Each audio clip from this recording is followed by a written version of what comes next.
But I did not see a due diligence milestone deadline on the transaction.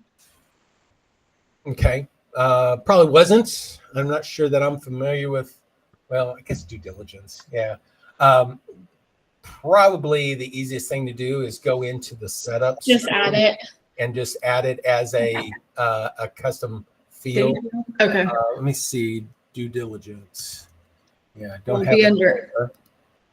Oh, actually, yeah, it's going to be under transactions. So let me Yeah. go under transactions and due diligence. I don't have that there. Let me just see. And there's nothing there. So yeah, I don't have that field in there. Okay. Now that we've got custom fields, we can add it. You can add it, put it in, whatever you guys name it. That was the one thing that in my previous software, trying to maintain everybody's different terminologies for the different date fields was impossible.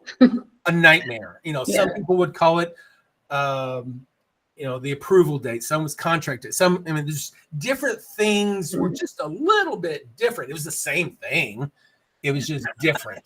So being able to come in here, just create the field is the best thing to do. Once it's in there, then you use it however you. Okay, cool. Thank you.